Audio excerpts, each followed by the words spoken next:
করা যাবে না, শীত কিন্তু আয়া পড়ছে, তাড়াতাড়ি বিয়াটা করতে হবে, আর বিয়ার দাওয়াত খাইতে হবে। এলাকার মানুষ কিন্তু একটাও বাকি রইল না। আসসালামু আলাইকুম ওয়া রাহমাতুল্লাহ। কেমন আছেন ভাই? কোথায় আছেন? কি সমাচার? কতদিন হয়ে গেল, কোনো খোঁজ নাই, খবর নাই।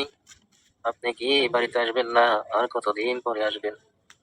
অনেকদিন হয়ে গেল, কোনো সাক্ষাৎ নাই, খোঁজ খবর নাই। অতি তাড়াতাড়ি চলে আসেন, আর বেশি দেরি করা যাবে না, শীত কিন্তু আয়া পড়ছে, তাড়াতাড়ি বিয়াটা করতে হবে, আর বিয়ার দাওয়াত খাইতে হবে।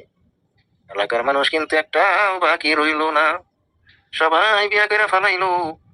আমি হতভাগা, আর আপনি হতভাগা। আমরা ছাড়া কিন্তু সবাই বিয়া কইরা ফেলাইতেছে।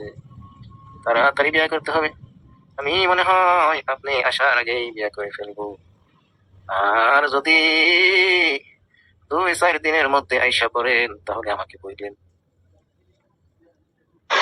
ওরে আমার প্রাণের ভাই, আমাকে আপনি স্মরণ করেছেন, তাতে আমি অনেক খুশি হয়েছি।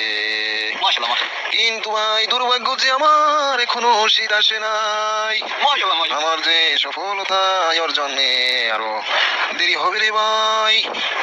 আপনি বিবাহ করেন, আমাকে স্মরণ করেছেন, এতে আমি অনেক খুশি হয়েছি। আমি সামনের 19 তারিখে বাড়ি আসবো ইনশাআল্লাহ।